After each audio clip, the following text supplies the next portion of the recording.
A lot of this isn't going to make sense to you, and I'm sorry about that. I'm just going to start at the beginning, with the house.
I lived here until I was 11, but I wasn't allowed inside half the rooms.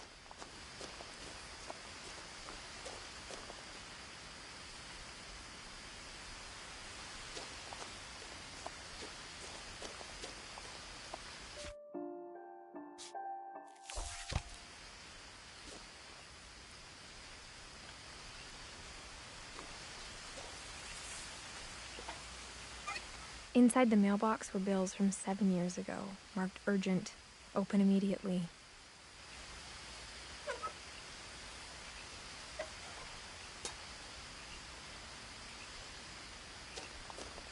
I hadn't been back since my brother Lewis's funeral. 火星人まだ起きてたのね。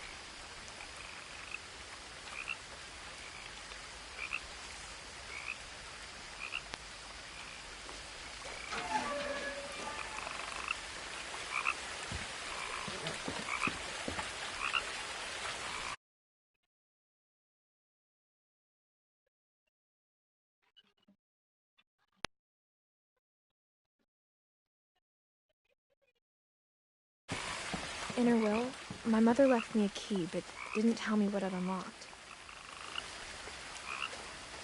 Maybe she thought I'd know. Or she thought that the mystery would be enough to bring me back.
No one had driven this way in a long time, but I saw a few hoof prints.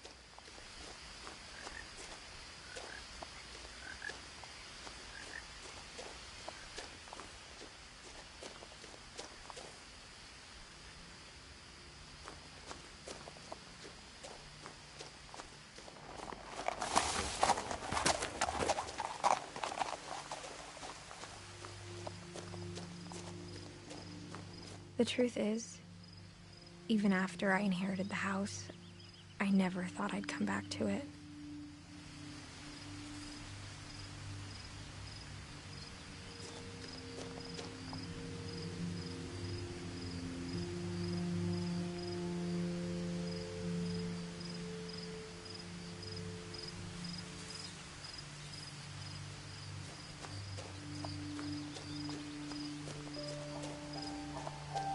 But now I had questions about my family that only the house knew the answers to.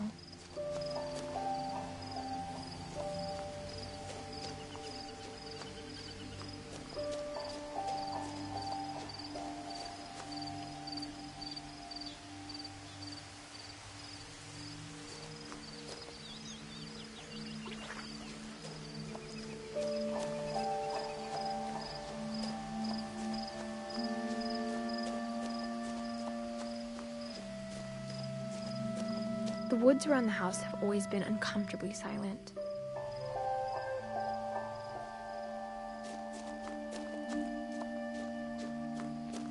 As if they're about to say something but never do.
こんばんは。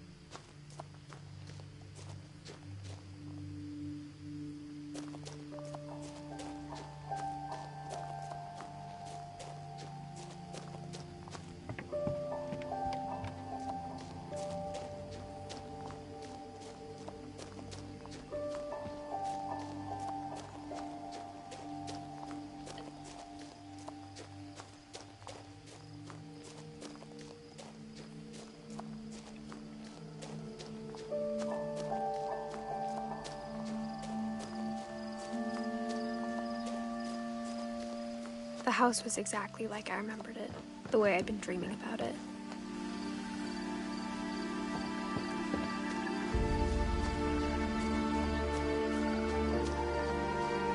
As a child, the house made me uncomfortable in a way I couldn't put into words.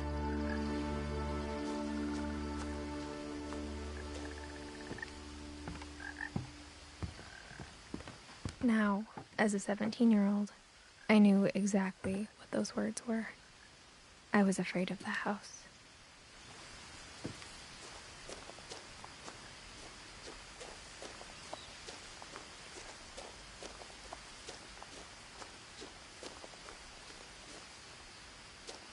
火星人これほら。こばんは。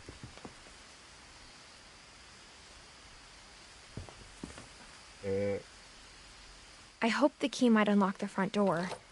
声 It 入ってる didn't. のかな。ホラーっぽいけど。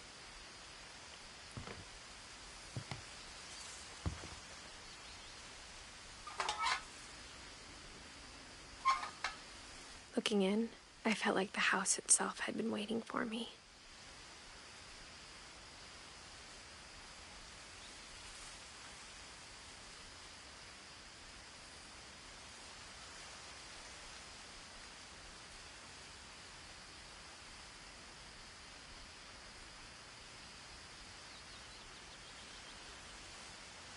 声入ってる。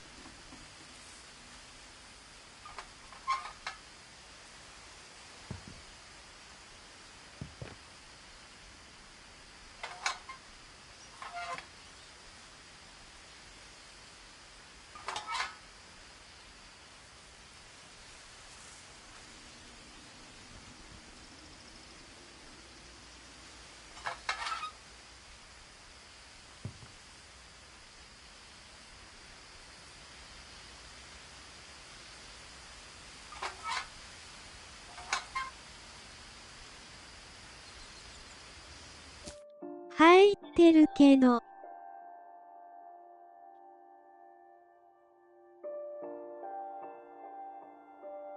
オッケー。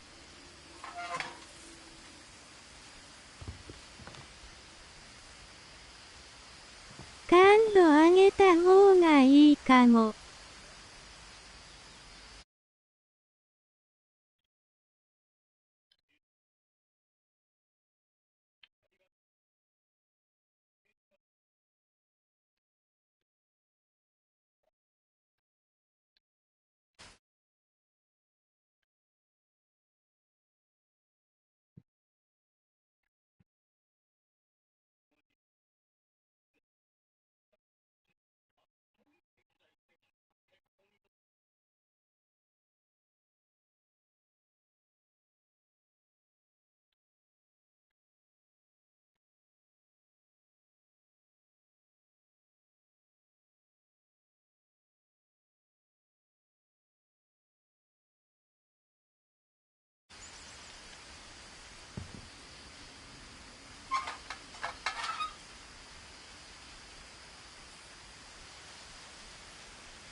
進め方がわからん。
Crawling through the doggy door used to be a lot easier when I was 11.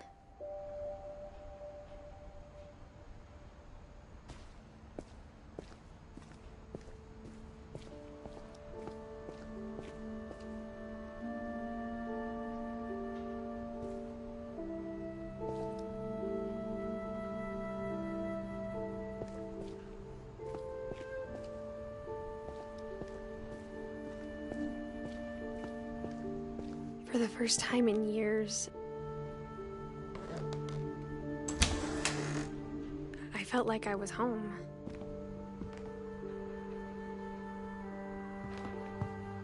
But instead of a family, there were just memories of one.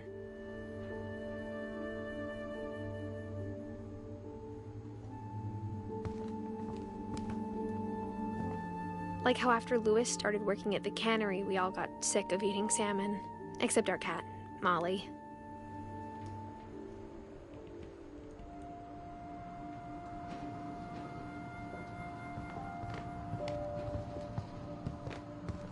Nothing in the house looked abnormal. There was just too much of it, like a smile with too many teeth.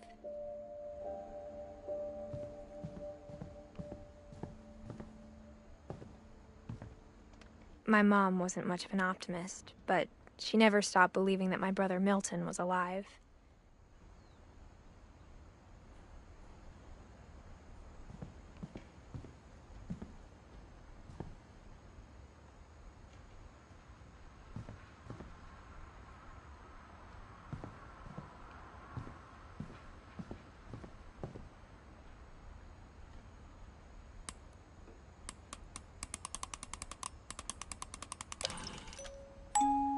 Great-Grandpa Sven built a music box for Barbara, along with the rest of the house.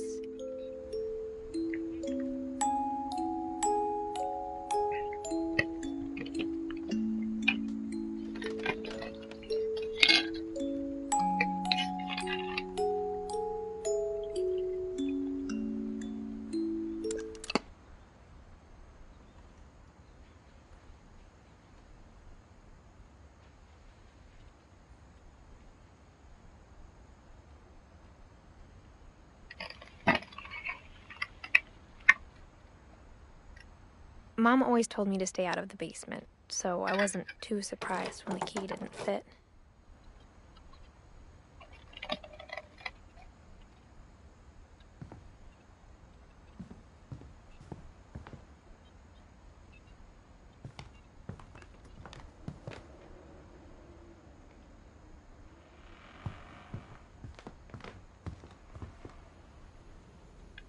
Even the fireplace had a story. Edie told me the bricks came from the original house, after it sank.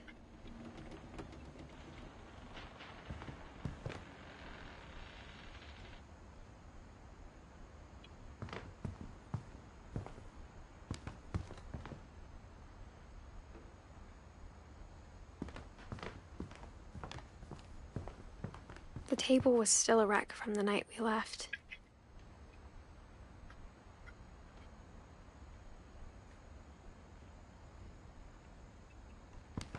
もう誰もいないってことかな? My mom was the only one of us who could imagine Great-Grandma Edie living in a nursing home. It was like a bomb had gone off, killing everyone but sparing the furniture.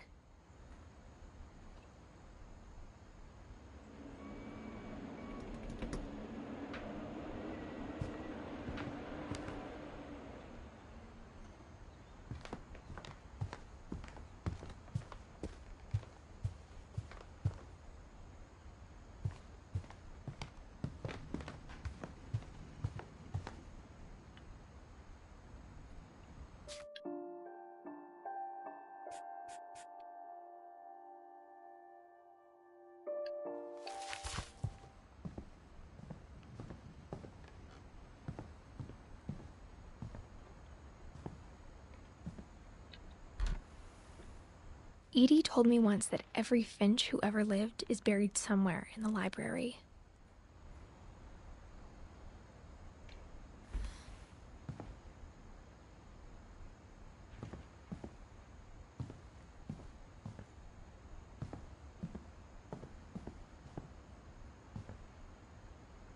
After Milton disappeared, Mom sealed up all the bedrooms. Then Edie retaliated and drilled peepholes.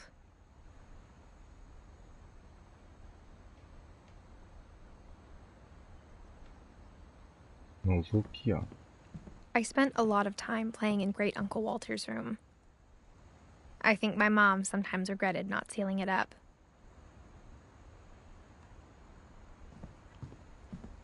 Louis told me there were secret passages, but I never believed him.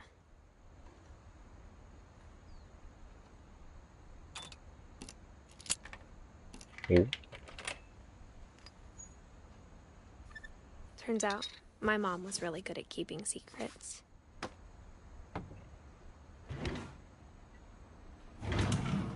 Now it was time to find out what my mom had been afraid of.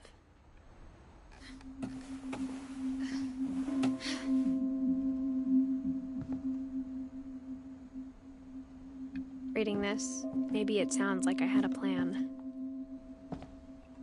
But I had no idea what was behind that door.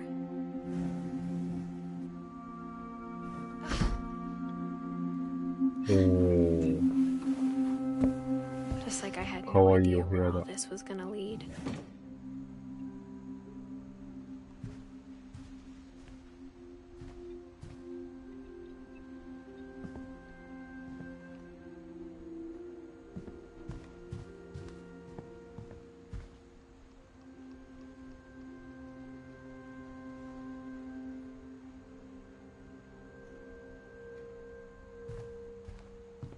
I got the sense Edie had spent a lot of time here before my mom sealed the doors.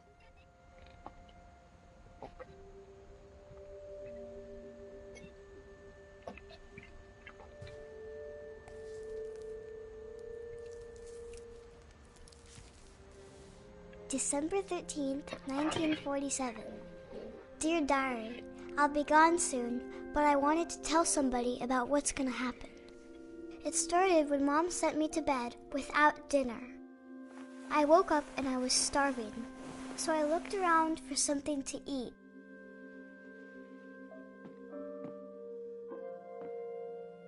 My Halloween candy was all gone.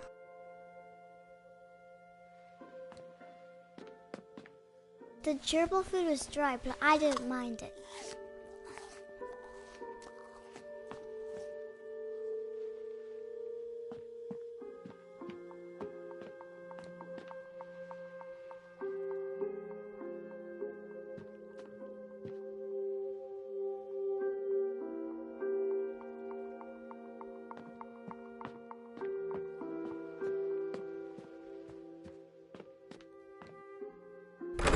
Mom, can I come out now?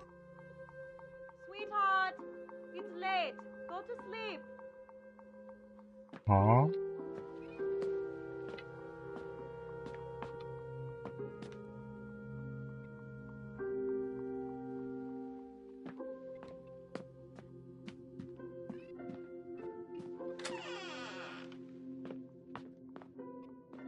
I kept eating and eating.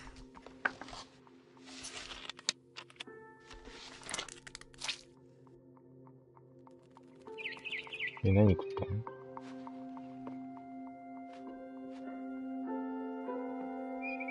I ate a lot of things that night.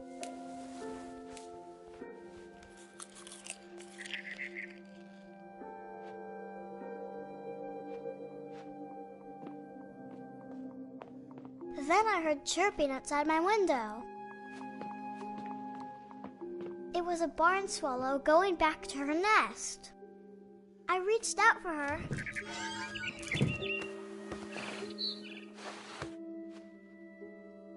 And suddenly, I was a cat. 어?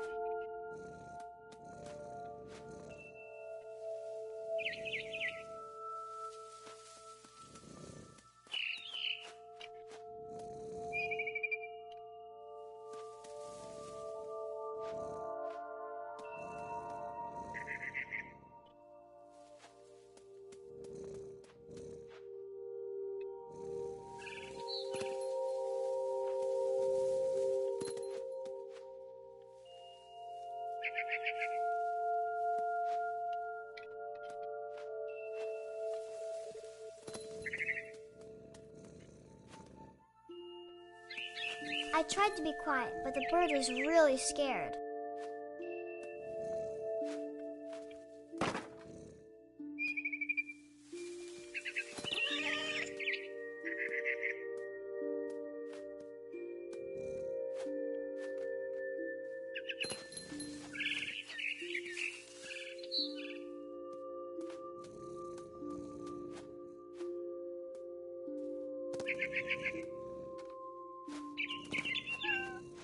Mom and Dad didn't even look at me.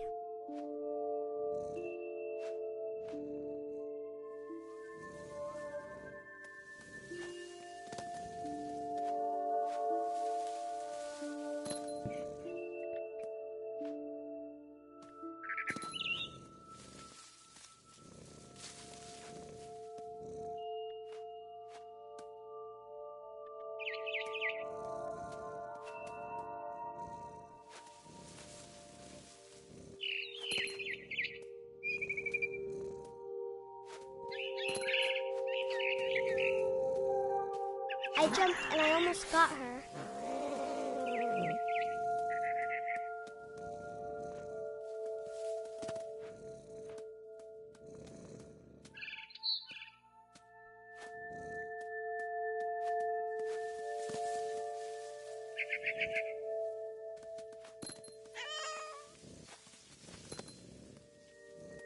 I could tell she was getting really tired.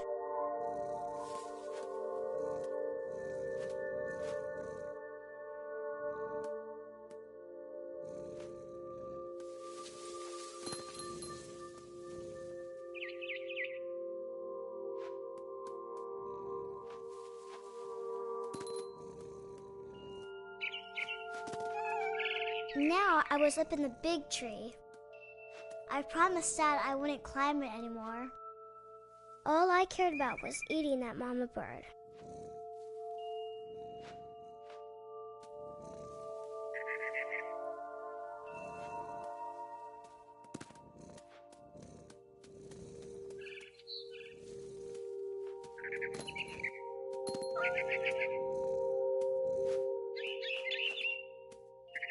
I gobbled her up. And suddenly, I was an owl. First, all I heard was the wind. Then I heard little teeth nibbling in the grass.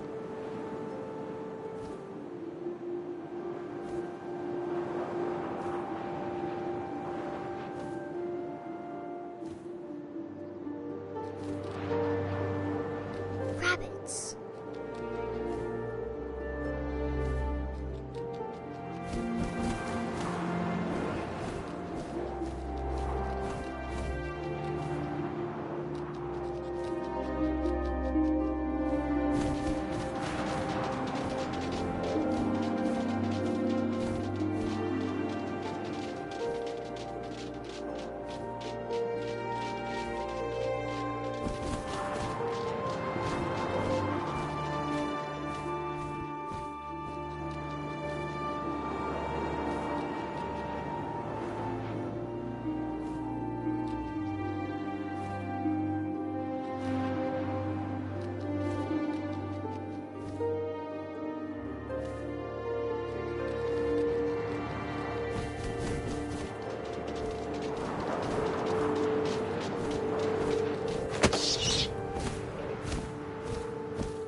Imagined his face looking up and seeing mine through my talons. I swallowed him up, and I didn't chew one bit.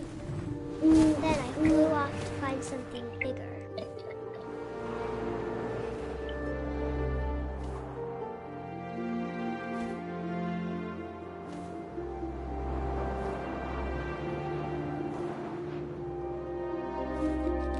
A mama rabbit.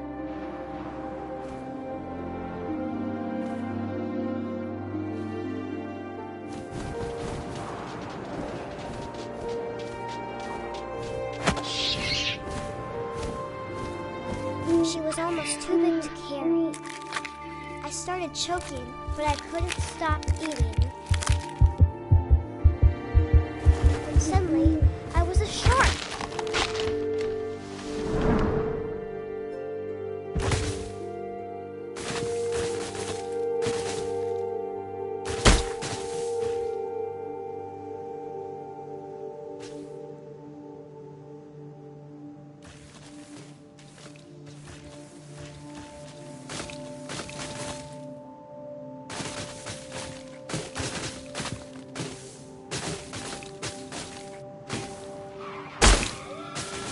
I rolled off the cliff and into the ocean. Now, I was hungrier than ever.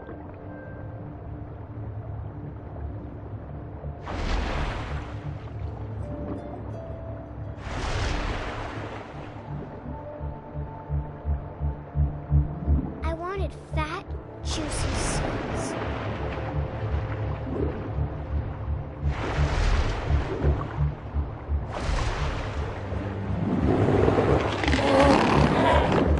I tore off her flipper, and it tasted really good.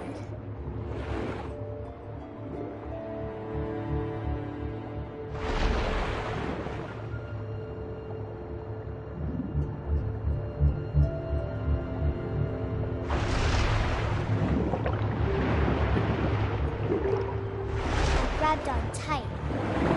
When I was so hungry, I jumped out of the water. When I opened my eyes, everything had changed.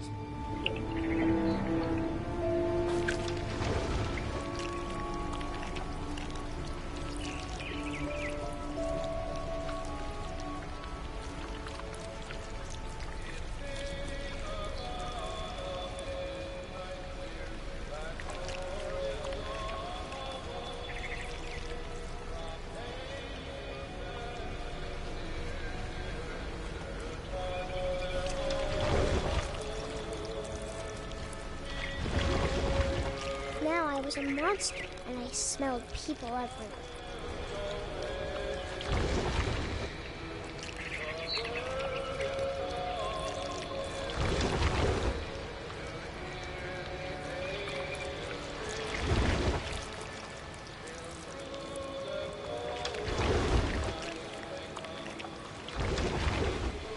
I was big, but I moved real quiet.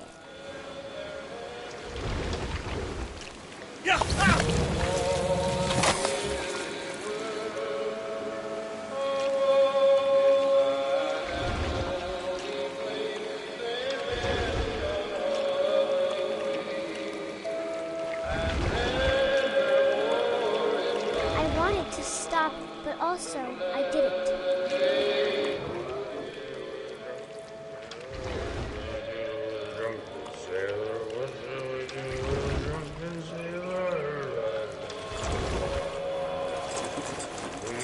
Belly with a rusty razor, his belly with a rusty razor, his belly with a rusty razor.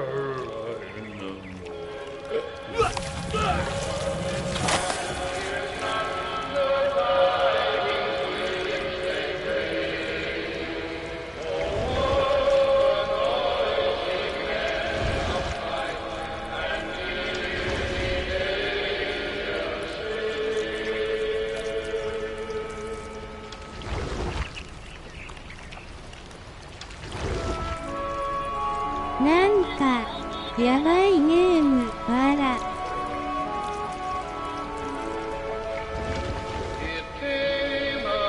いや、思ってたのと違う。 After the last passenger, I was still hungry. And across the water, I smelled something new. Something I had to have, so I swam towards it.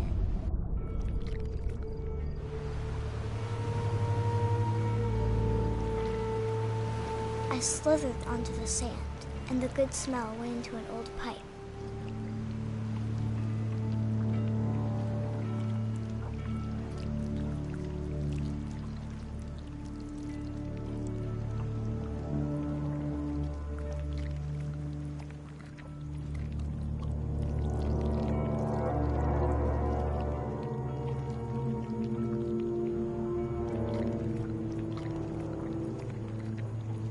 I got closer and closer.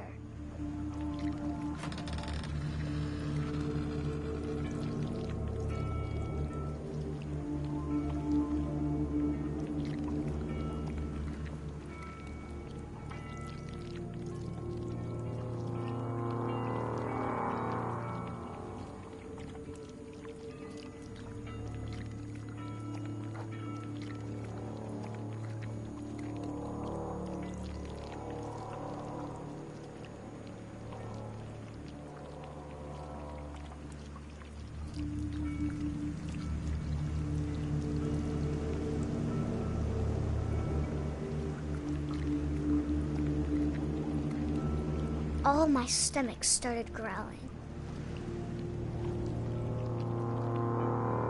And suddenly, I was me again. I held my breath for a long time, but I couldn't hear anything. I think it's waiting for me to fall asleep. But it's not going to wait much longer. It needs to be, and we both know I will be delicious.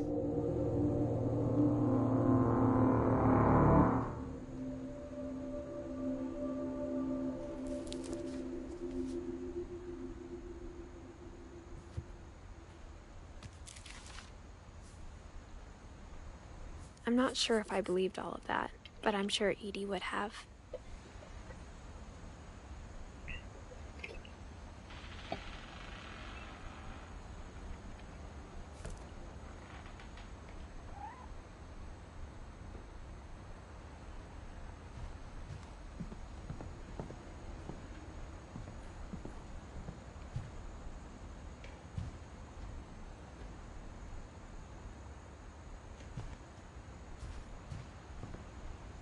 I can't describe it, but I felt like some part of Molly was still here. I grew up looking at Molly's room through the peephole. Being inside for the first time, I felt like I'd stepped behind a painting.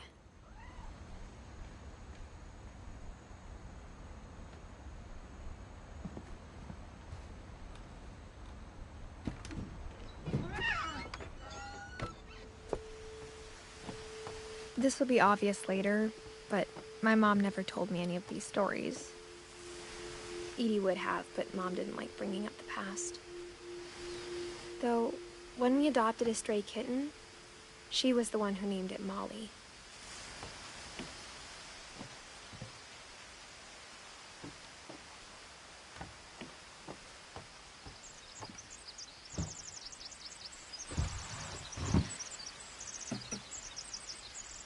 I spent a lot of time in Great-Grandma Edie's room.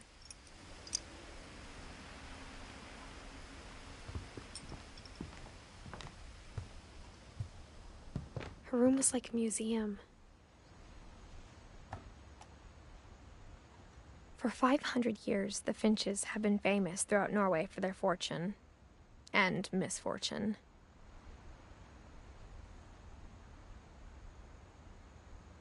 Odin Finch buries the latest victims of the family curse, his wife Ingeborg and their newborn son, Johan.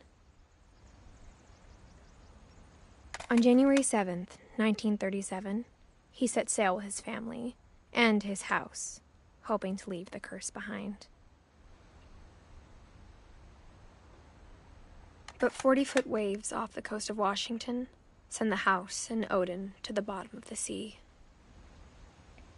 Odin's daughter Edie, with husband Sven and baby Molly, step ashore on their new home, Orcas Island. Odin Finch is the first to be buried in the new family cemetery.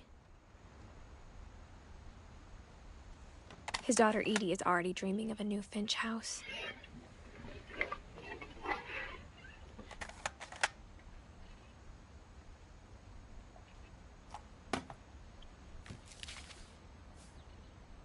Whatever's wrong with this family, it goes back a long ways.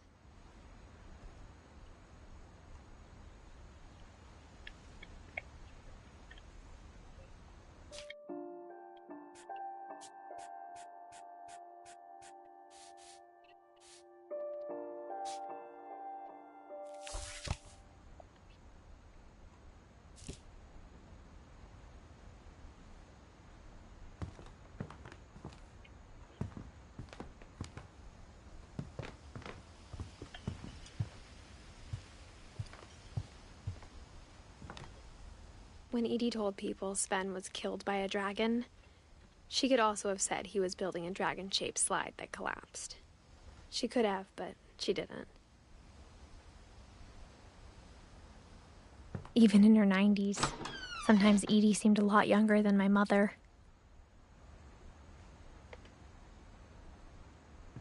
The only trace Grandpa Sam's first wife Kay left on the house was the pink bathroom.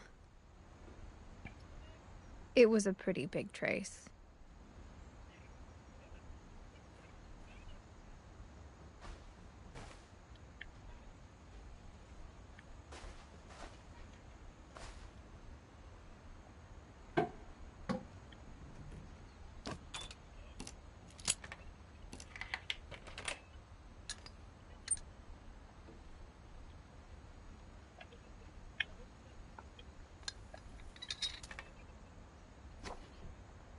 There's a secret in this bathroom. It's in the last place you would look.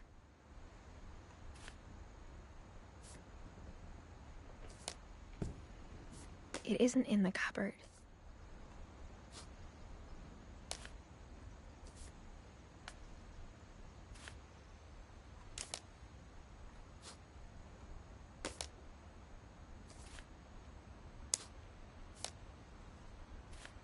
It's hidden in this book.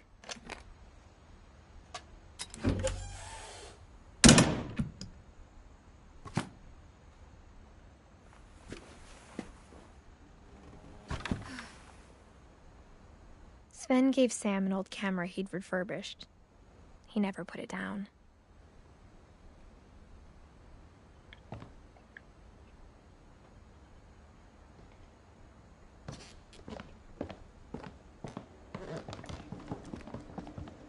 From the paintings on the wall, it was clear my brother Milton had been here before me.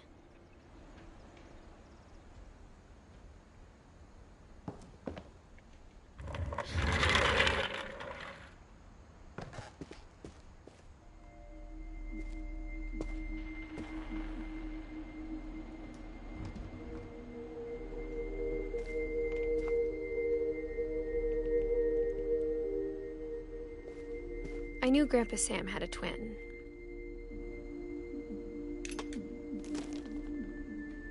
And that he never talked about him.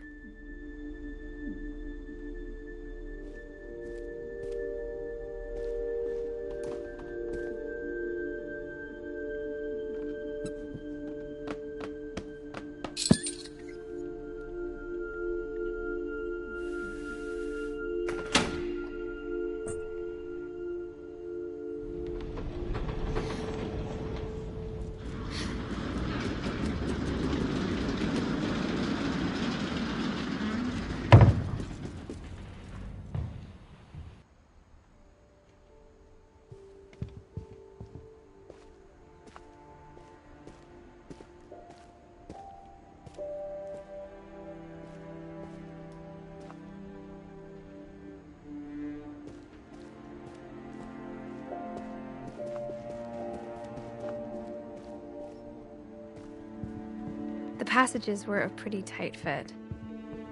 They'd obviously been built for smaller hands and bellies.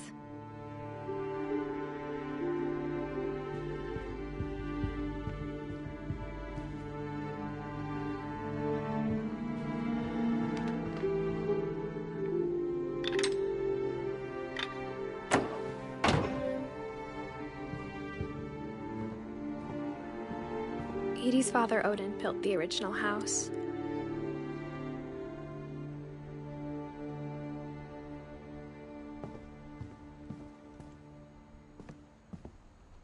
Whenever people ask me about my family, the first thing they always want to know about is Barbara.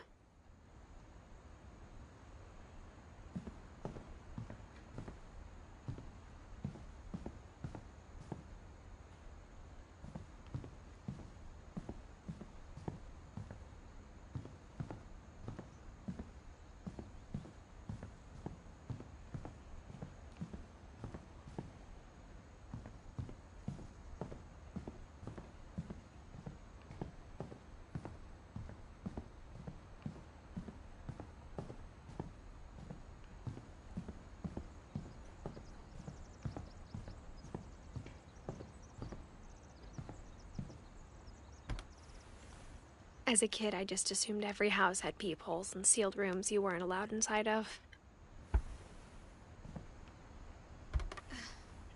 My Grandpa Sam spent 7 years sharing a room with his dead brother, Calvin.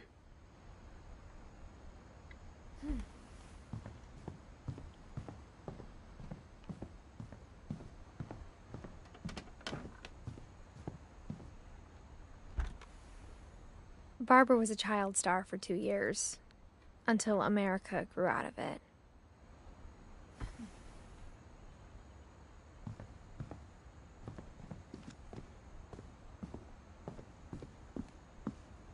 Mom must have locked the third floor stairs on the night we left.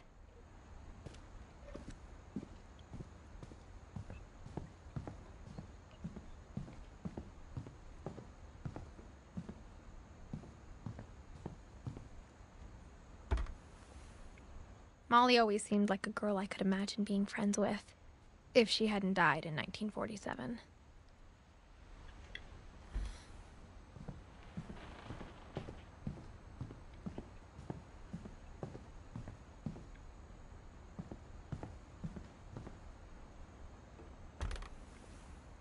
The last time I was in Edith Sr.'s room, I was 10 and she was painting my portrait.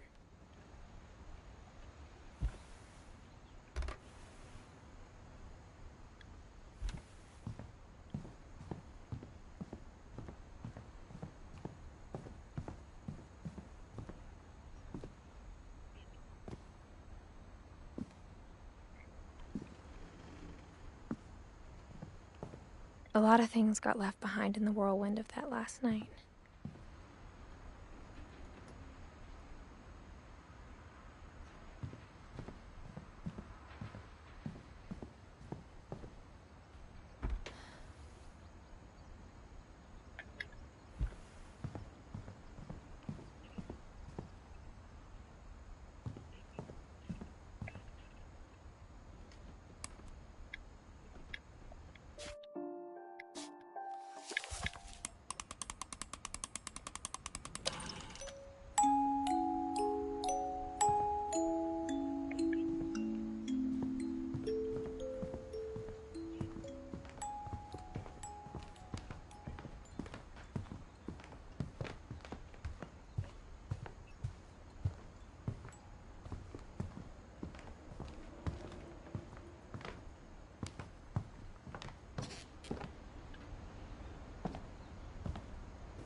The power had been turned off the night we left.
Growing up, I always thought of Barbara as a child star.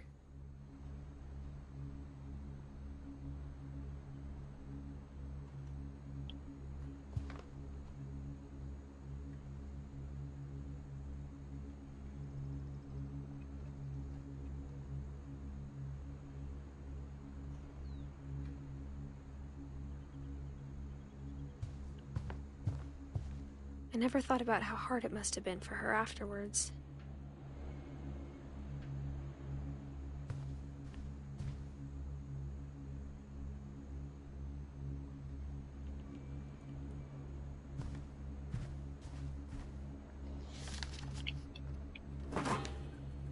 Of all the stories people wrote about Barbara's death, I'm surprised Edie saved this one.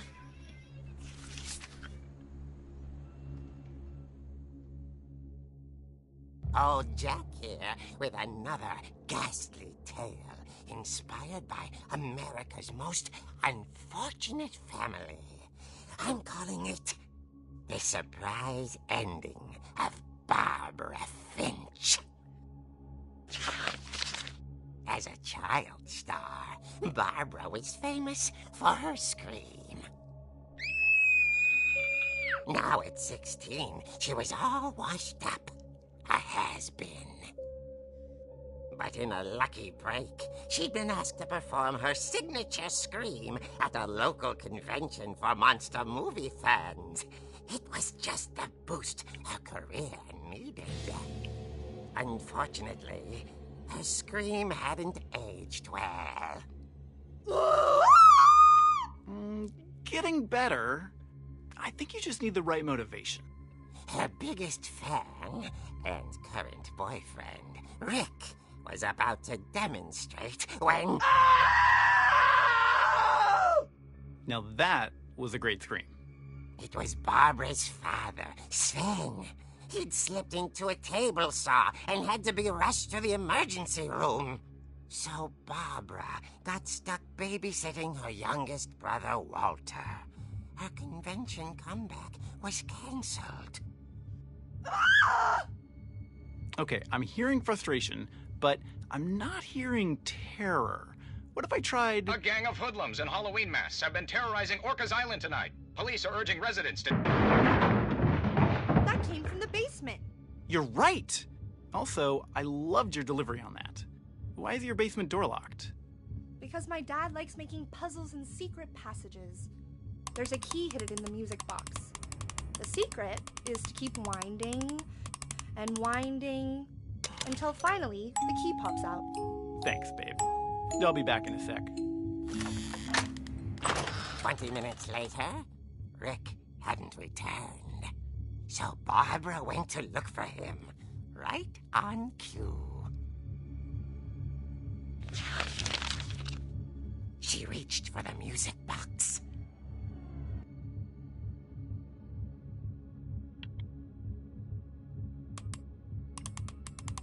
And as she wound the key, she listened for Rick, but the house was silent.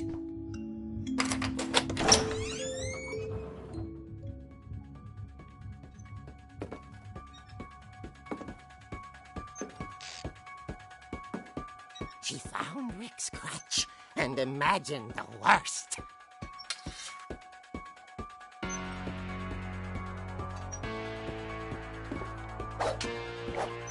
The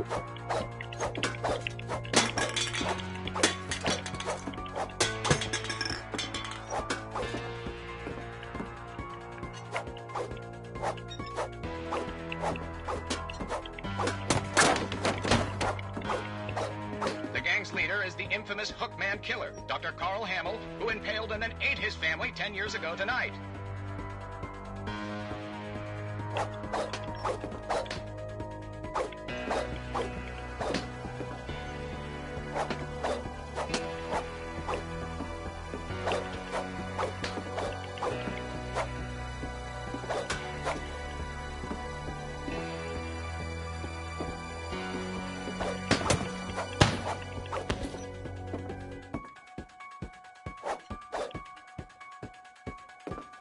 The old fridge rattled and grew still.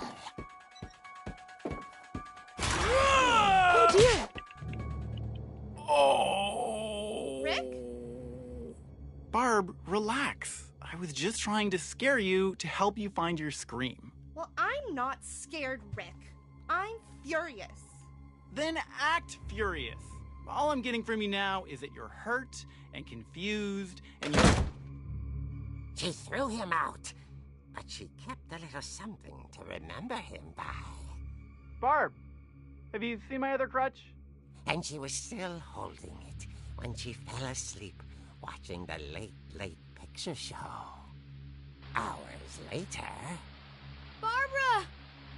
Walter, what's going on up there? Ah! Okay, I'm coming up, but if this is a trick, you're dead, Walter.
Walter vanished, but his bedside radio was still on.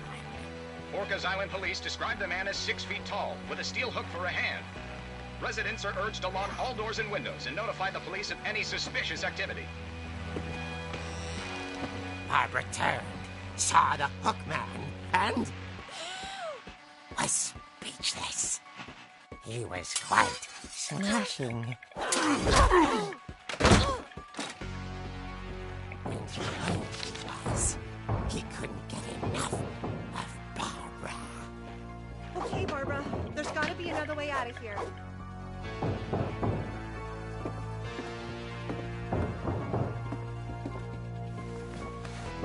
That night, she played her part beautifully.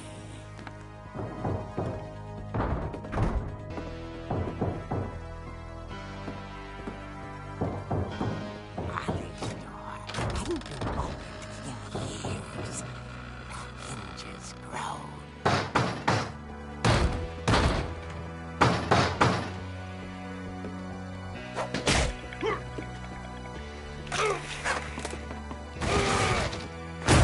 He wasn't moving, but she sensed the story might not be over yet.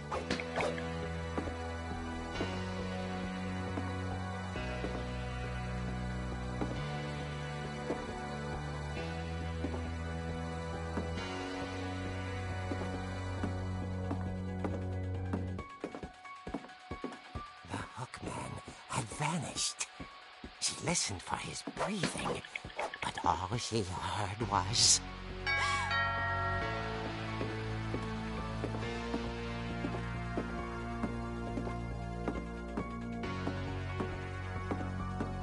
At the door, she heard whispering. It was coming from inside the house.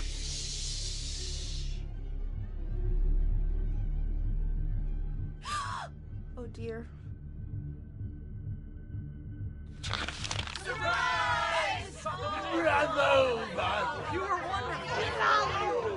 monsters had come to surprise her. For Barbara, it was a dream come true. Then she saw what kind of monsters they were, and she realized what was about to happen. She was going to be famous. And with her final breath, Barbara Finch gave the performance of her life.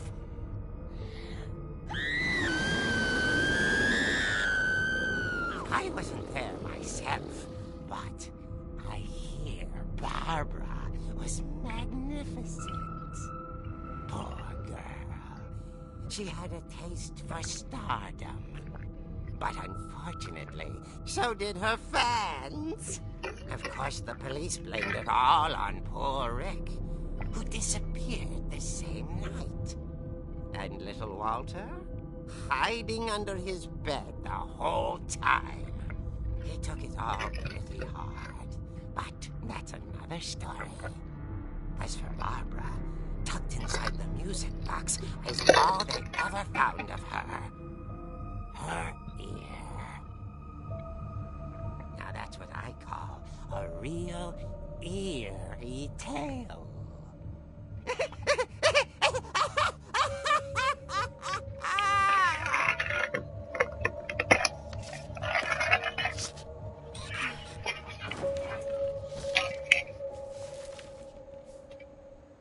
Edie told me all Barbara wanted was to be remembered, as absurd as that comic was. Maybe what Edie saw was a happy ending.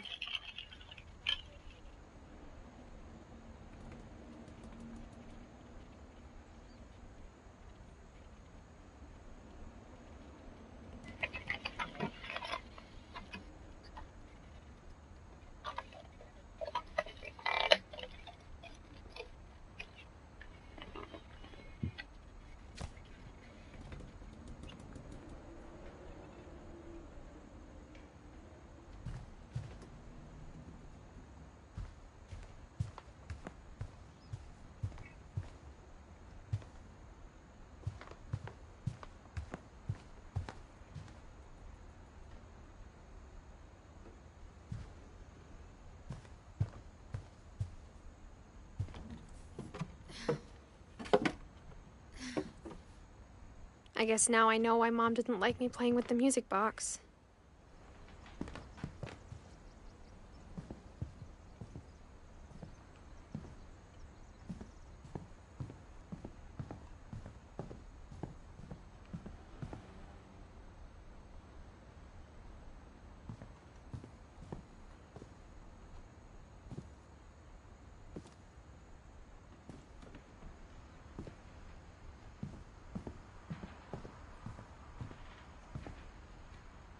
It's funny. All those times I played with the music box and never found the basement key.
Mom said the basement was off limits, unless I wanted another tetanus shot.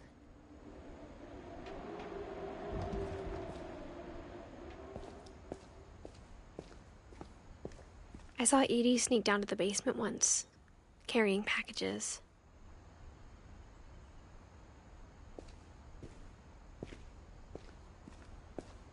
I thought maybe she was hiding presents.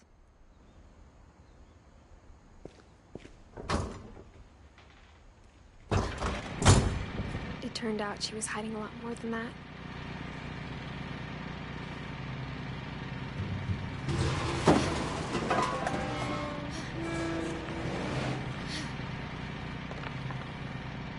I remember asking Mom once about where Walter had gone.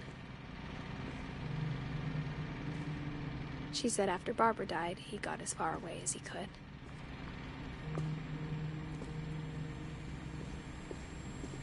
If there's a pattern in all these stories,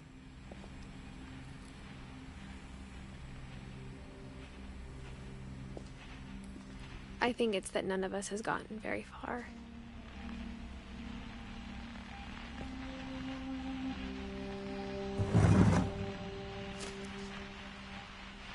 Goodbye, everyone.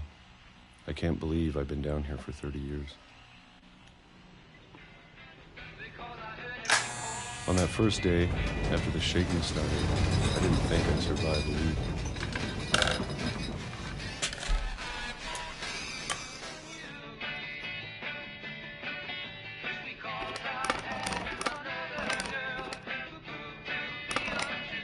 But after a few days, I settled into a routine. That's what kept me sane. Having a schedule, living for today. I always expected to be dead tomorrow. But if you wait long enough, you get used to anything.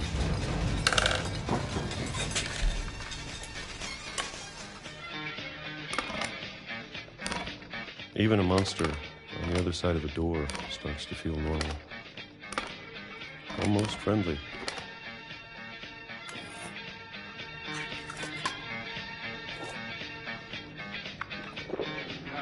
And then one day, everything just stopped. Whatever that thing was, it was gone. Maybe it got tired of waiting. Or maybe I just got tired of being afraid.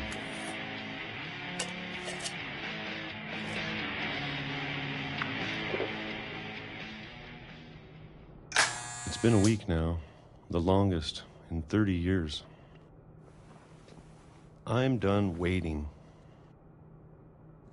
I have to leave while I still can.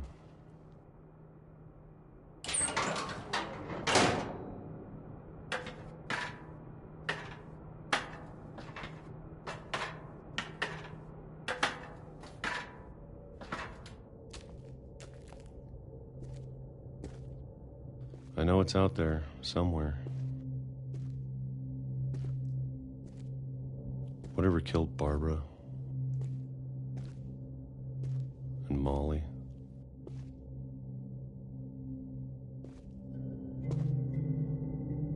and Calvin.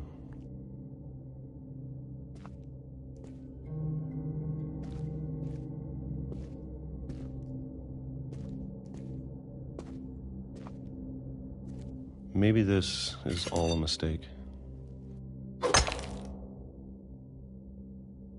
But I need to stop living the same day, even if it kills me.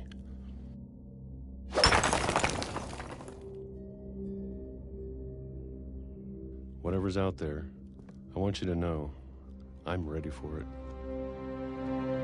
I'm going to appreciate all of it, especially the food. I don't mind if I only have a year left.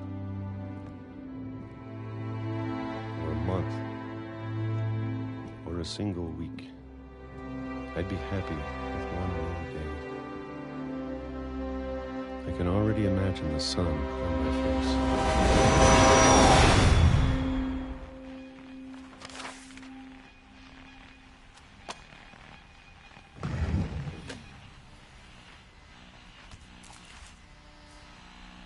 Walter died when I was 6. I can't believe my mom never told me he was down here.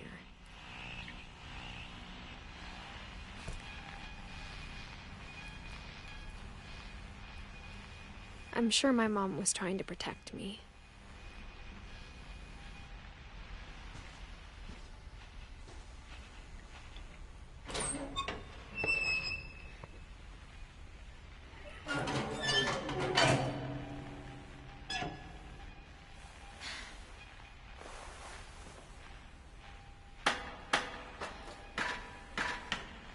Maybe she was afraid I'd end up like Walter. But if she never told me about an uncle under the house, I can only imagine what else she was hiding. I don't want to make the same mistakes she made. Trying to bury something that's still alive.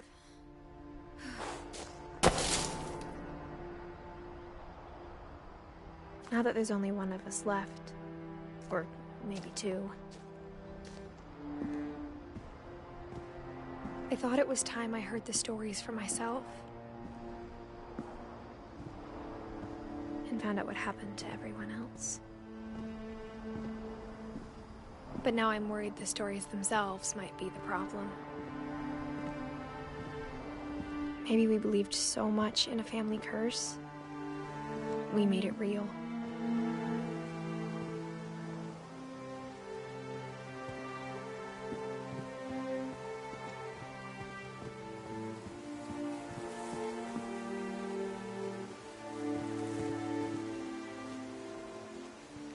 I don't know if I should even be writing this.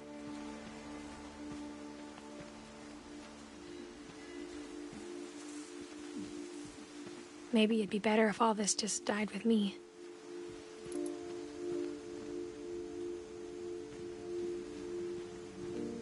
But I thought you should know about your family.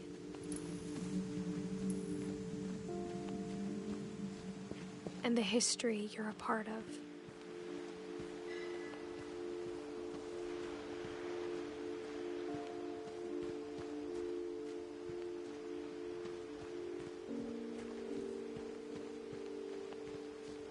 Though to be honest, I feel as lost as you probably do right now.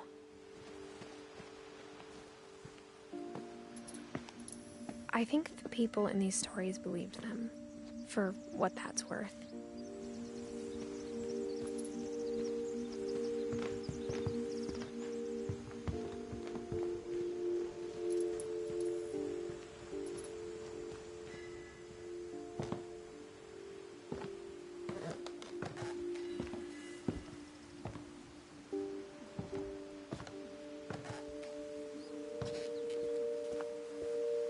And when you look at the house, that history of imagination and stubbornness and madness, any of it seems possible.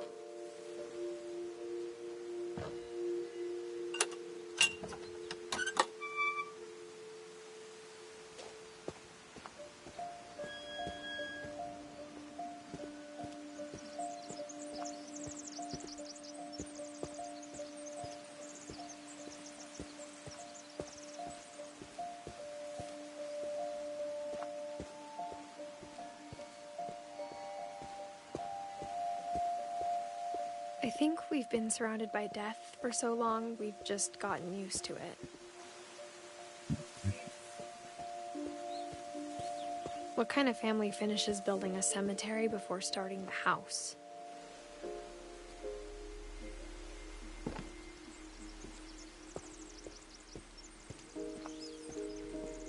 It's embarrassing for me to admit this, but the pet cemetery made me more uncomfortable than the human one.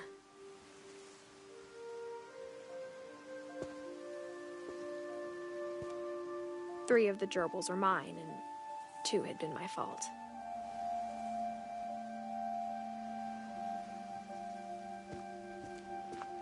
Sven built the house, but it was Edie who designed the cemetery.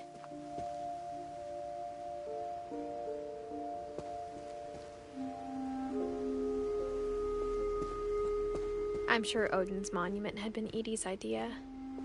My mom was always trying to move on, but for Edie, the past never went away. She could see it poking out of the water at low tide.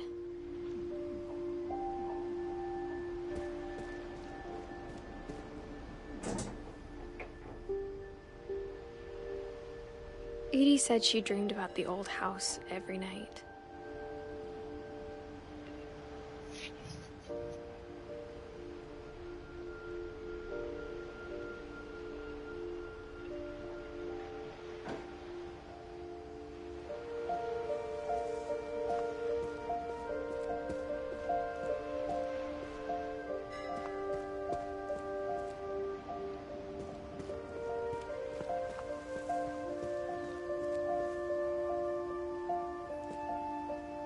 Edie's side was always easier for me to understand. But the older I get, the more I can see where my mom was coming from. Her dad had been pretty strict, but it wasn't enough to save her brothers. She was just trying to do better.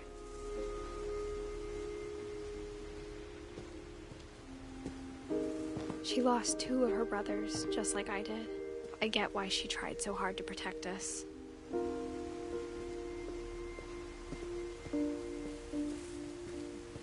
There's so many things I wish I could ask my mom now. Part of me thinks this is what she wanted all along. For me to come back someday and find everything out for myself.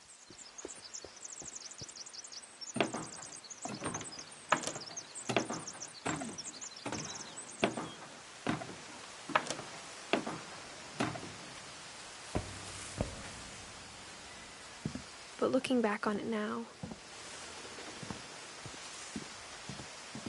if she told me there was going to be so much climbing, I never would have come when I was 22 weeks pregnant.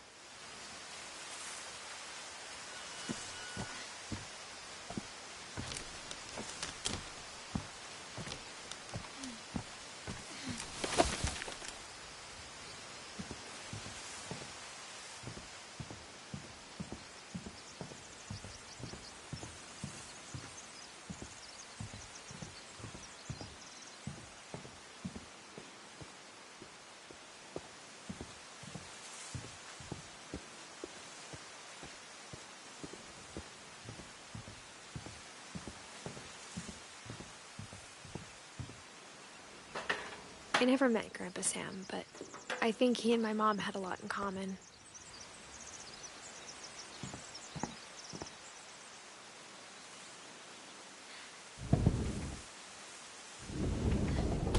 They were both pretty intense.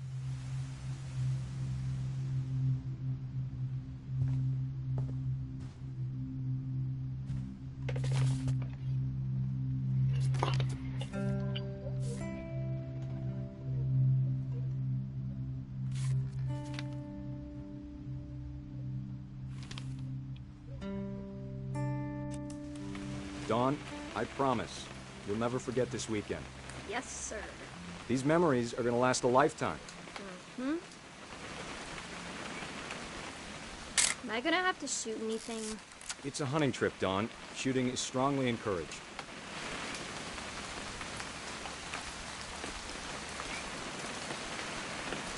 What? Perfect. It's gonna rain the whole weekend, isn't it? I will never forget this weekend, Dad. That's the spirit. Please just take the damn picture. Hey, language. Smile, Dawn. Okay, got it. I'm gonna take some pictures, okay? Just be careful. That camera's older than you are.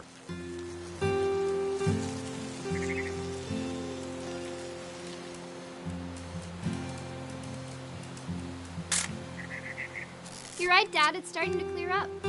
Still freezing, though.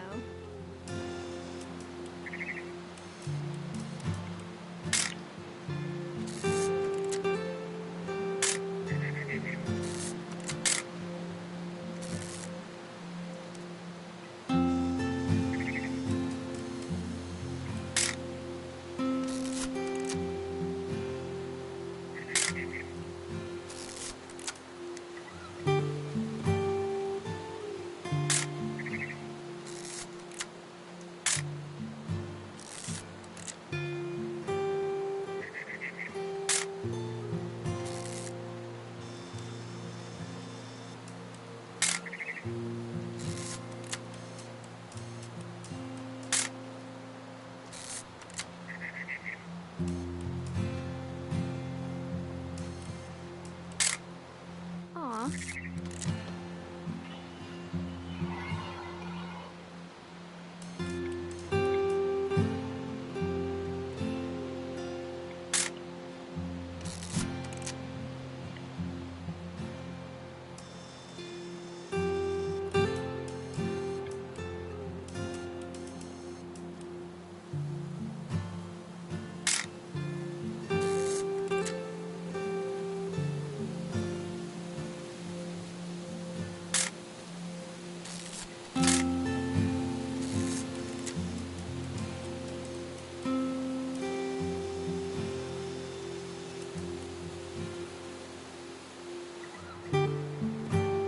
should not have drunk all that coffee.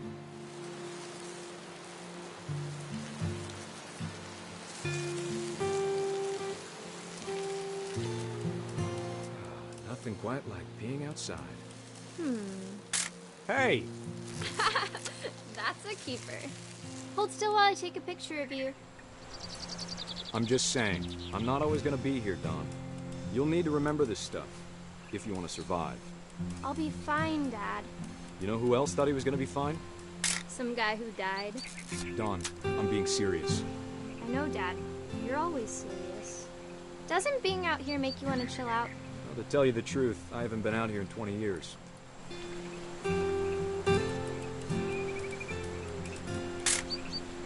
Don, don't you think you could find something more interesting to photograph? Last time I was with my brother Calvin. Man, that was a great trip. Your grandpa Sven taught us how to fish, how to build a fire. We found an old logging trail. There were deer everywhere. I bet if I could remember where that trail was, we'd spot a buck for you in no time. Give me a minute to check the map.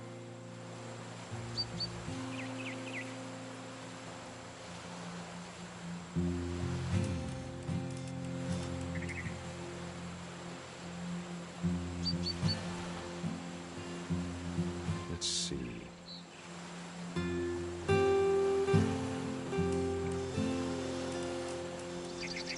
Maybe.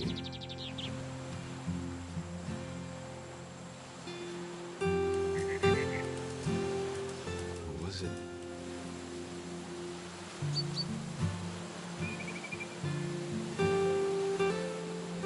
Could have been.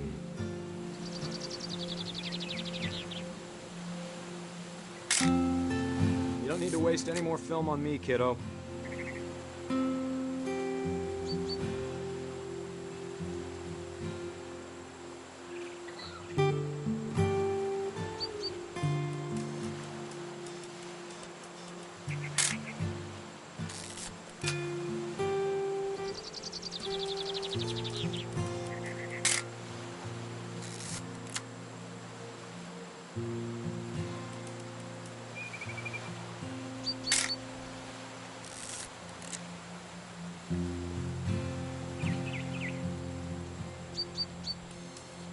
Dad!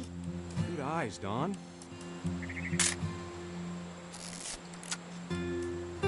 Before you take the shot, let me get a picture of you.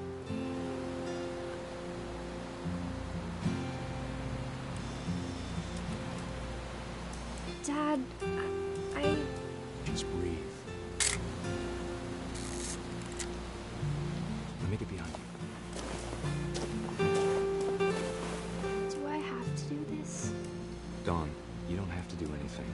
But if you want to survive, you'll need to be strong. Great shot, Don!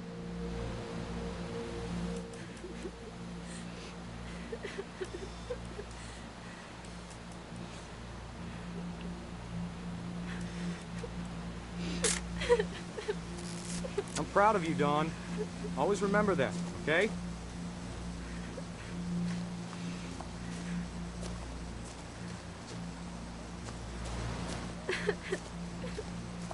Sorry, Don. Just gotta reset the timer.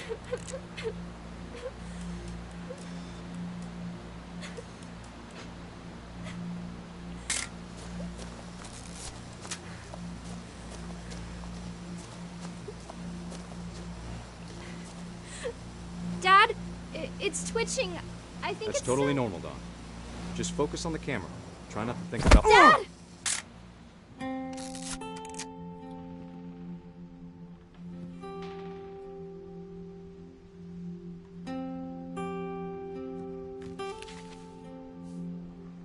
Of all these stories, that's the one I wish most that my mom had told me.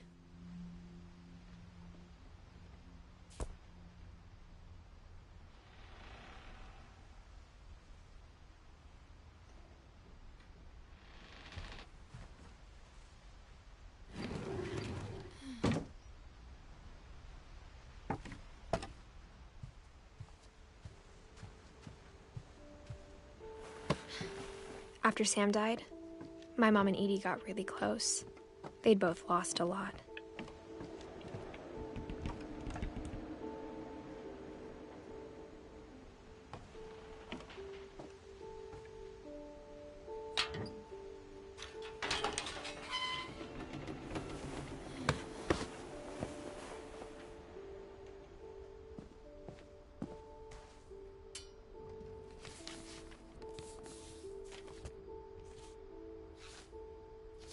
Dear Kay, do you remember the way Gregory used to laugh when he thought he was alone? Like something funny was happening, but only he could see it.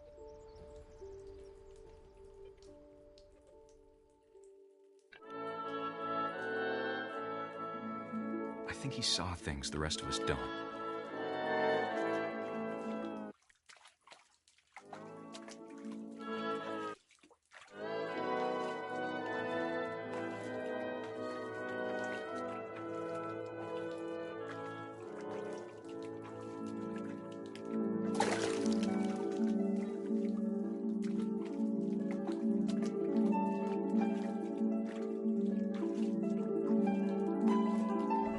Send over Gregory. It's time to...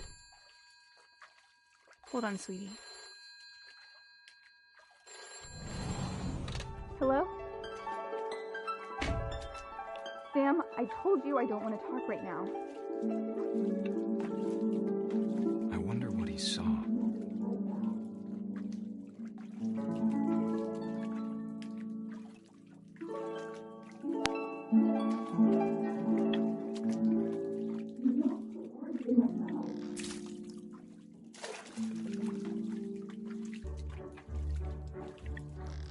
He reminded me so much of Calvin.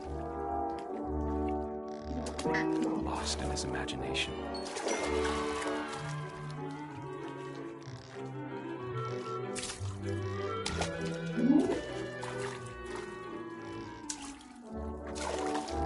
Whatever it was, he saw.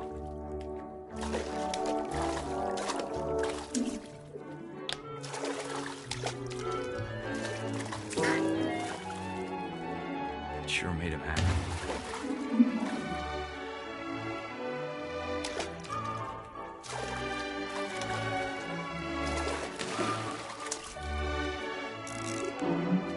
I know how silly it sounds.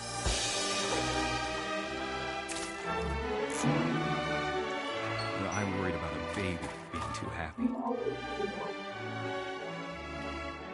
But I could feel him slipping away. Sorry about that, Gregory. I know you did everything you could. Maybe if I hadn't called that night. Damn it. Hold on, I wish he could have told us about the world he saw.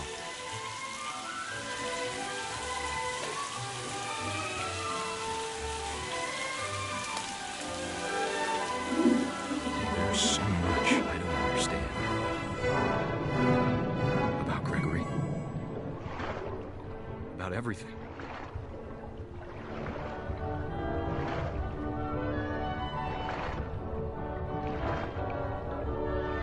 But I know what happened wasn't your fault.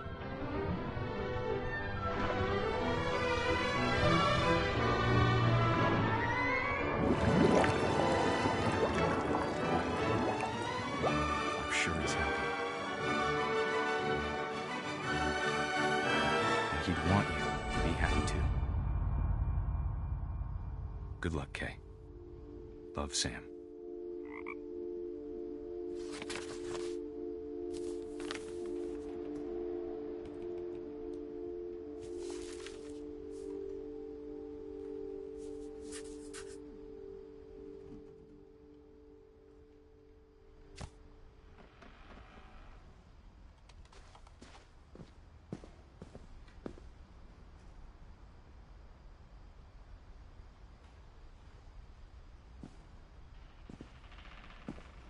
I can't imagine my mom ever writing poetry, and yet...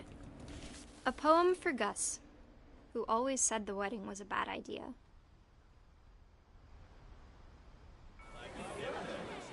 Our father never hit us kids, at least not very hard, before the day my brother said with teenage disregard that he'd be dead before he'd see a wedding in our yard.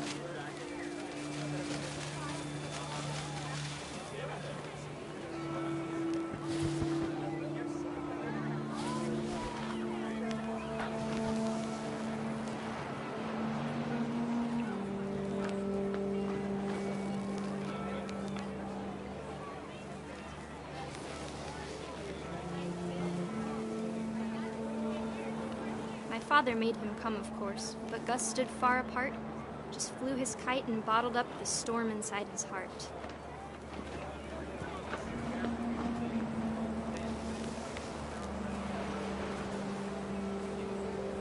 I tried to talk him out of it, but though he'd never met her, "We don't need a stepmom," were the words that I now remembered. pronounce you husband and wife. You may kiss the bride.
When the time for photos came, Dad ordered him to Come here. But Gus declined and as a sign held up his middle finger.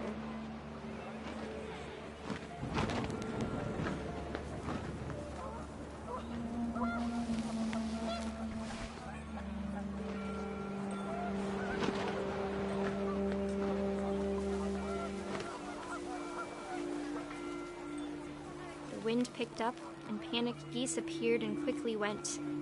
But all the humans did that day was go inside the tent.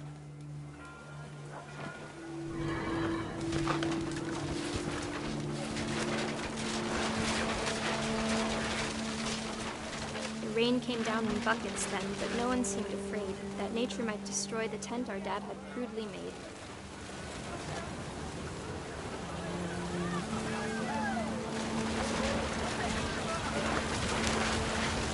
Thunder sounded much too close and full of angry power. But all my father said to this was, "Make the music louder."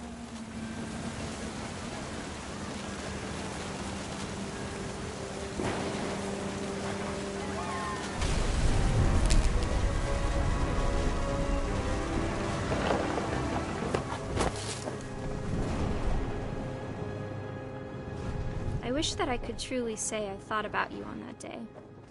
Out there on the beach alone, just you, the wind, the sea, and foam. But I didn't, until we found you.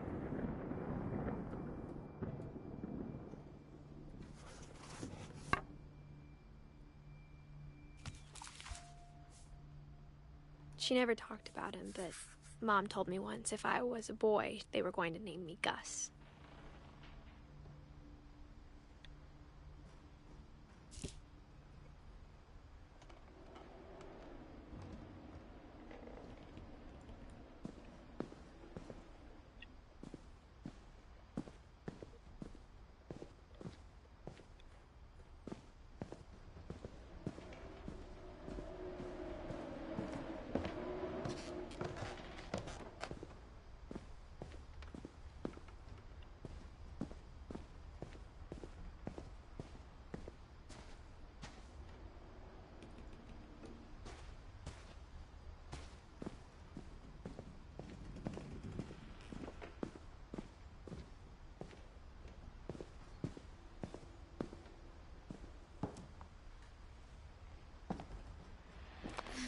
My mom moved up to the loft after her brothers died. At the time, it was as far away as she could get.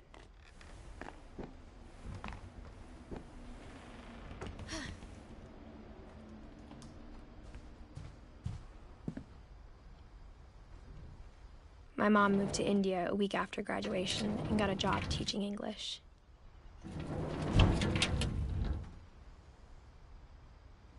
She spent a summer building houses in Calcutta, where she met my dad, Sanjay. Louis was born a year later.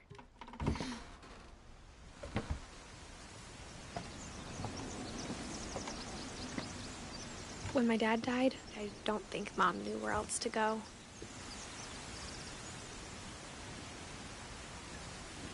I'm sure Edie was happy to have her back.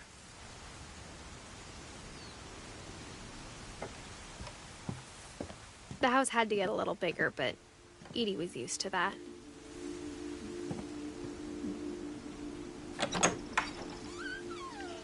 And for a while, things were good. Almost normal.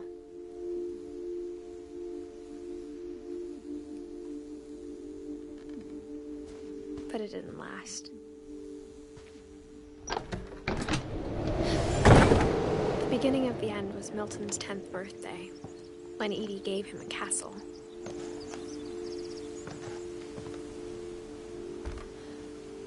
After Milton disappeared, the only thing he left behind was a room full of paintings.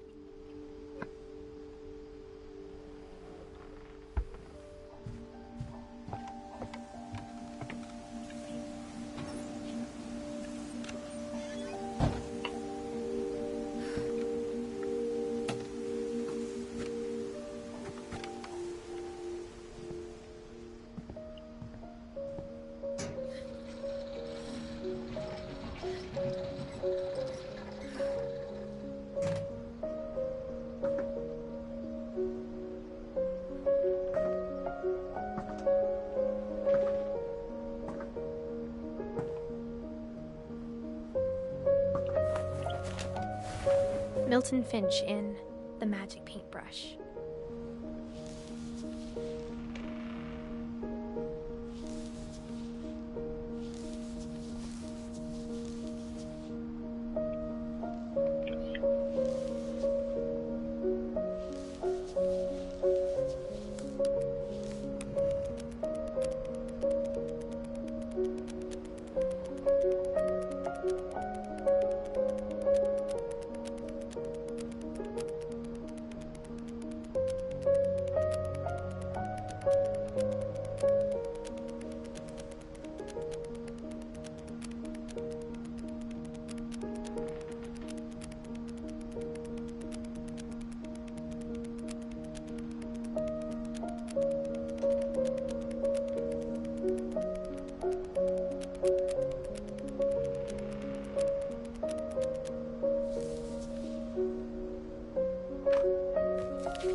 I was 4 when Milton disappeared.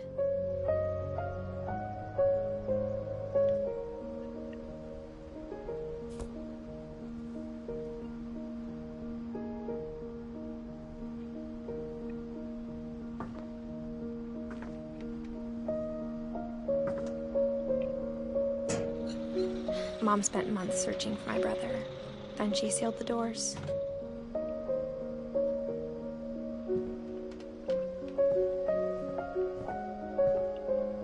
Whatever Milton had found in the house, Mom didn't want it getting out.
Mom definitely blamed Edie, but I think Louis blamed himself. After he graduated, he just spent more and more time in his room, until Mom got him a job at the cannery.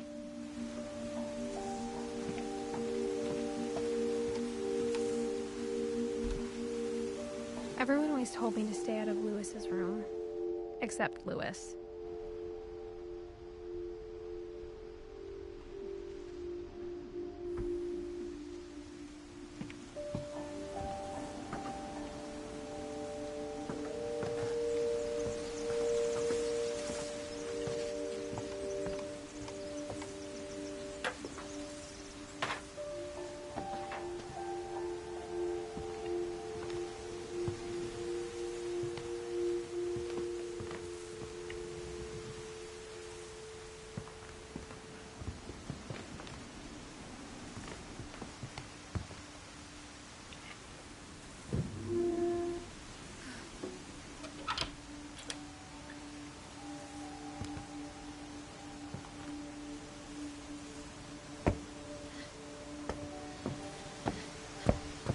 Louis's room smelled very, very familiar.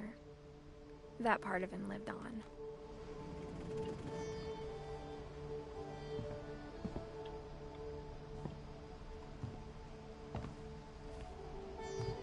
Louis and I spent a lot of time playing games together, but he was surprisingly bad at them. He died a lot.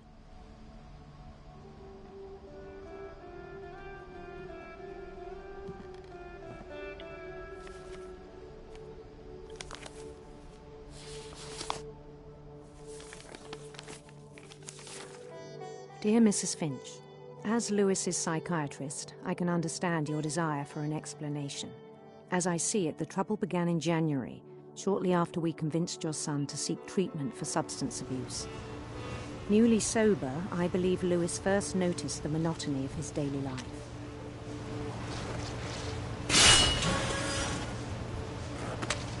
He kept working at the cannery. But he withdrew part of himself.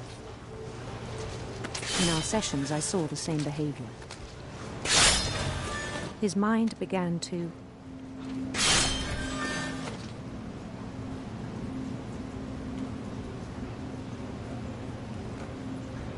wander.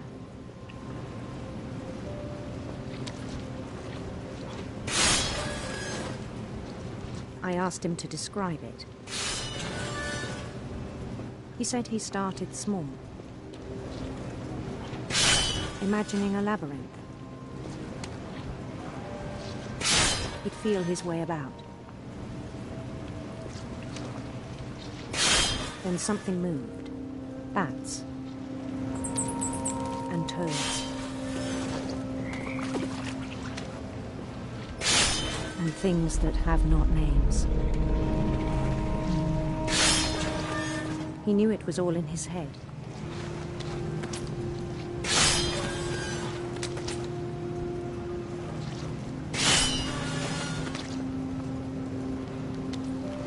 He took it very seriously. I had hoped he'd find himself.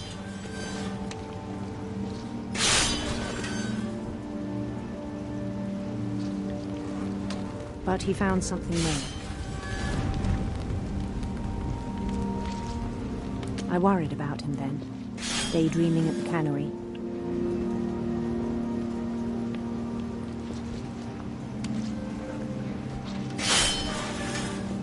I spoke with his boss.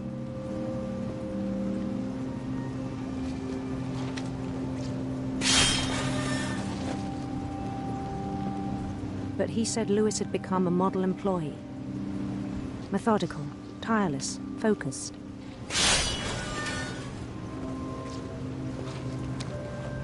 Like a whole new Louis.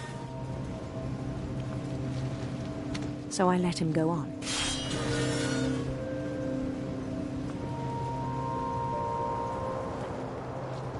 I even encouraged him.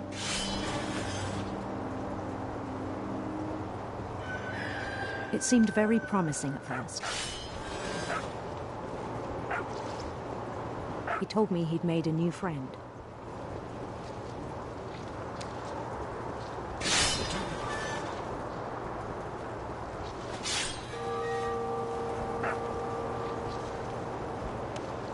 On the edge of a city he named Louis Topia. He built the city up slowly, brick by brick. Then he made musicians.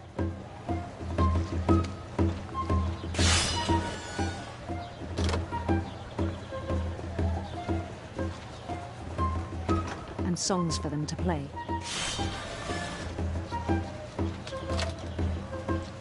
He talked about starting a band. And he was always humming something. Every day his imagination grew stronger.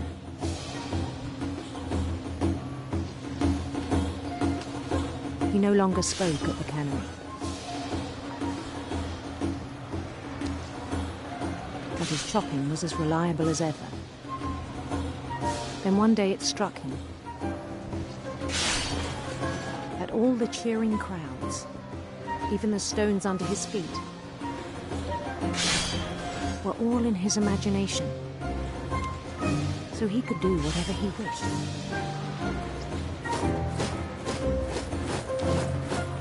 He held an election for mayor, and he won. They begged him to stay, but his mind was already wandering. It became a game for him.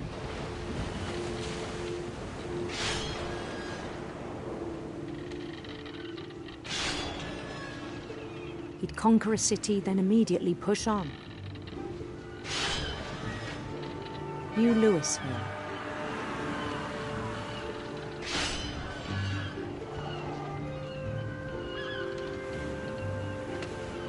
St. Louis.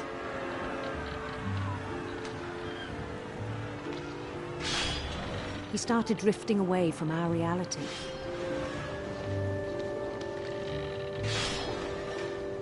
Minneapolis. Until one day he forgot to go home from the cannery. Even as his mother pleaded with him, part of Louis kept sailing on.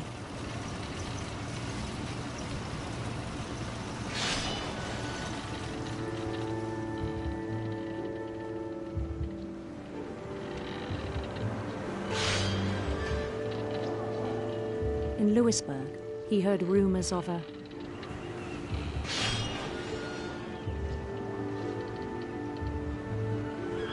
handsome queen.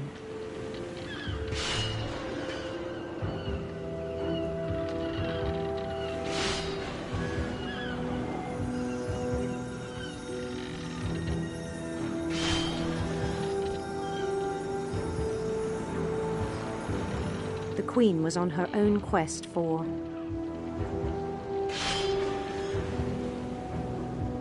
sinister serpents.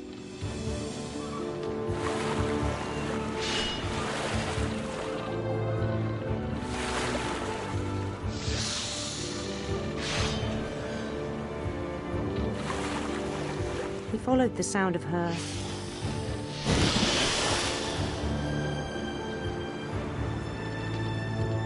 silver harp.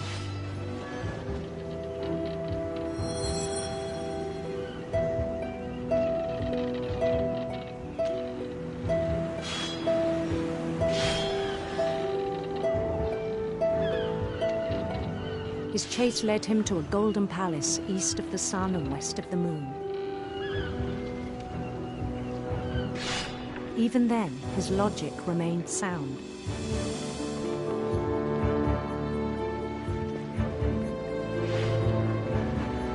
He knew the world was all in his imagination.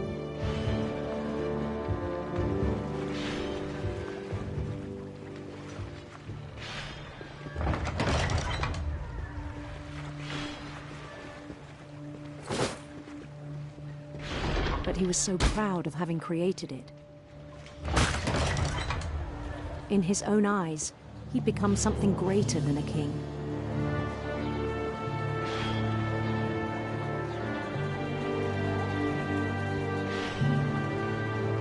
For someone who'd never known success in the real world, I think it was overwhelming. And then it struck him. that the real Lewis was not the one chopping salmon, but the one climbing the steps of a golden palace.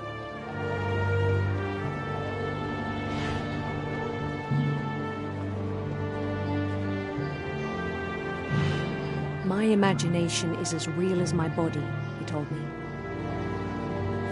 It was hard to argue with him.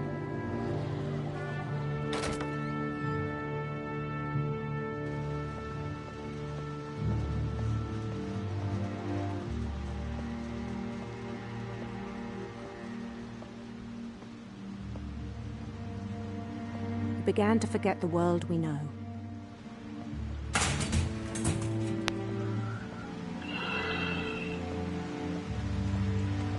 I think it pained him to remember Lewis, the cannery worker.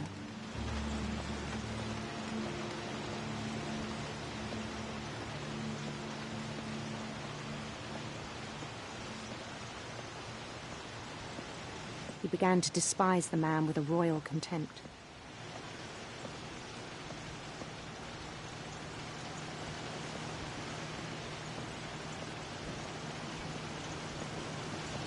I still thought I could save him. Even after he said he was being crowned king over all the lands of wonder.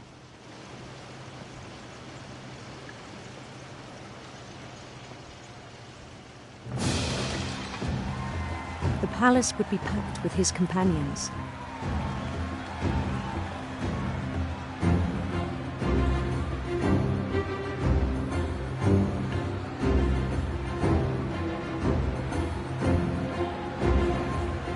Including the wise Calico who'd insisted on inviting him.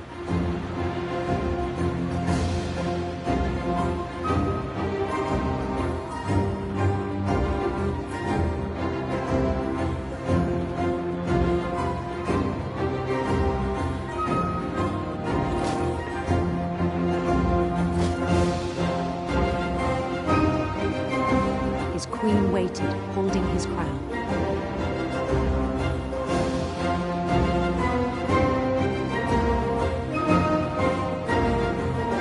There was only one thing left to do.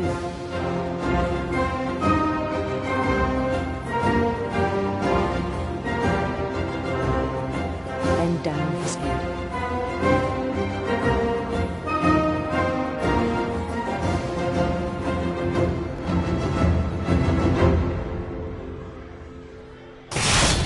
And the rest I think you know.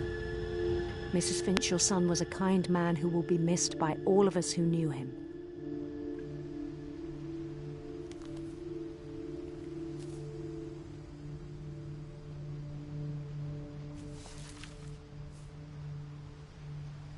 My brother was really cool. I wish you could have met him.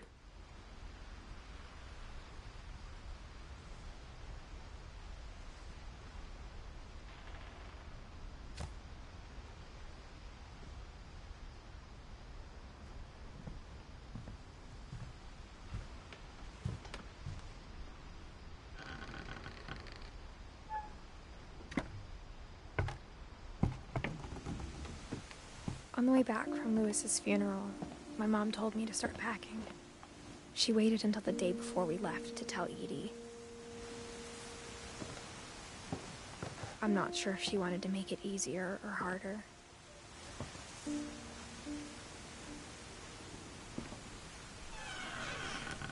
I wish we'd stayed.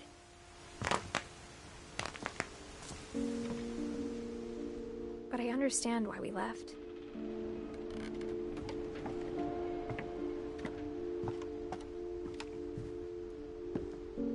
My mom ended up leaving everything behind.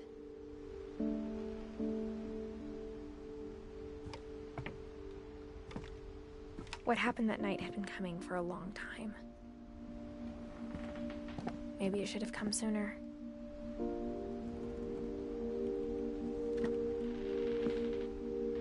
But it had to end one way or another.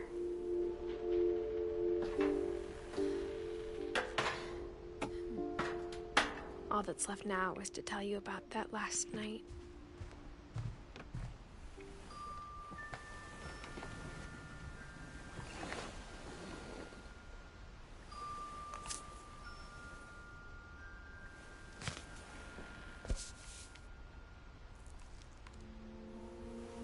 That whole last day, Edie just watched us pack and didn't say a word.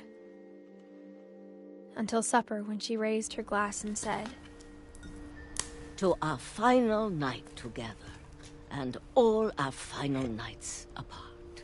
Grandma, you know what I said about alcohol.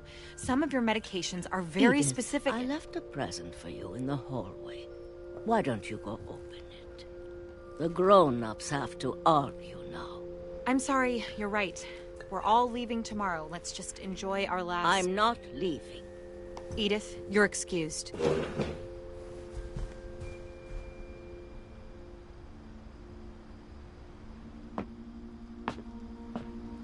The power had been shut off that morning, but Edie always had plenty of candles.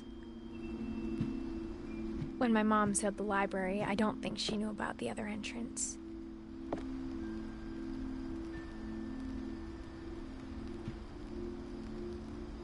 Or that Edie had a key to it.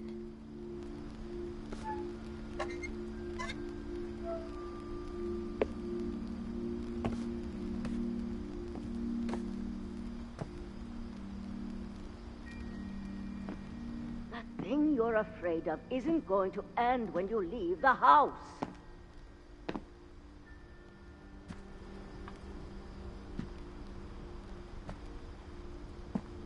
I think it's best if Edith and I leave tonight.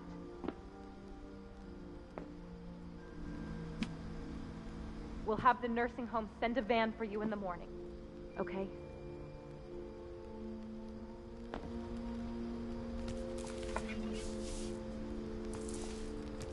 Dear Edith, there's so many stories I wish I could tell you, but there's only time for one.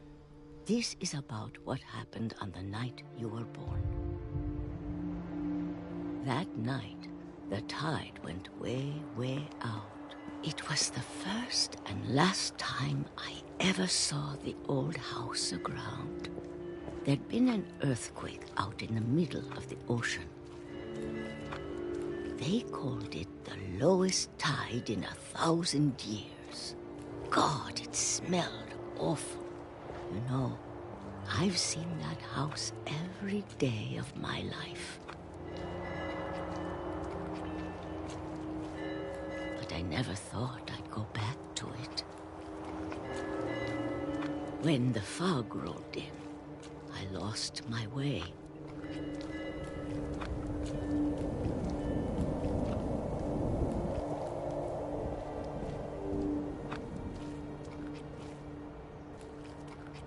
I got turned around.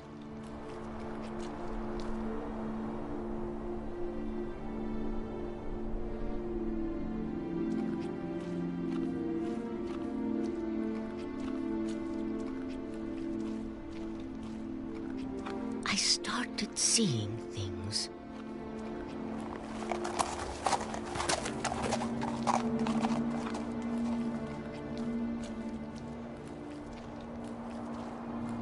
Things I'd forgotten had ever existed.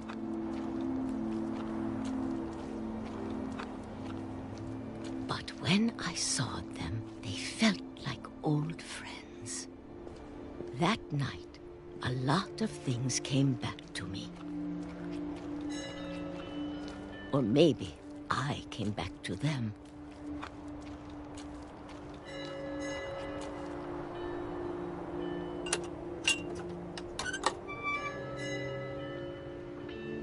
Things I can't explain, but that I need you to try and... Edith, what are you doing in here? It's mine. Edith! Mom, you're gonna rip it! Let go! I kicked and screamed, but Mom dragged me to the car.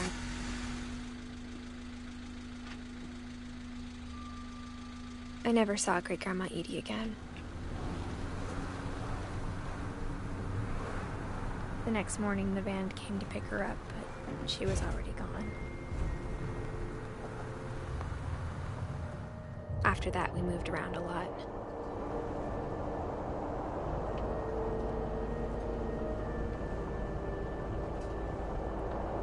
We both tried to make the best of it.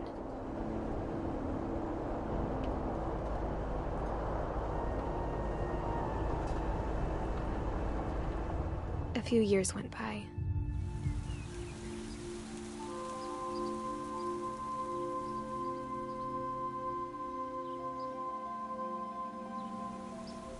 My mom didn't like to talk about it, but she started getting sick a lot. The rest happened pretty quickly.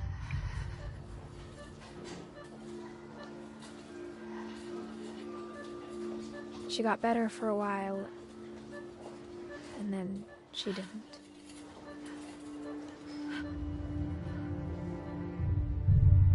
And then I was alone.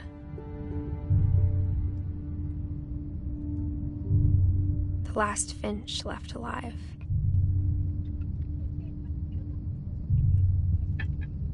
Until I found out about you. I'm still not sure what to tell you about all this.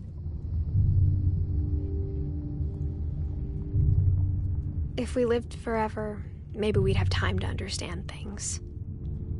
But as it is, I think the best we can do is try to open our eyes. And appreciate how strange and brief all of this is.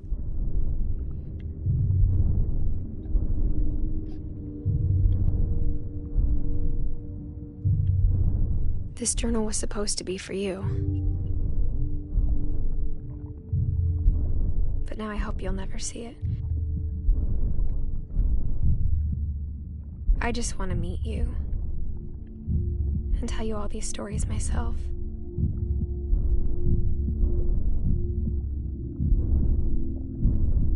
But I guess if you're reading this now, things didn't work out that way.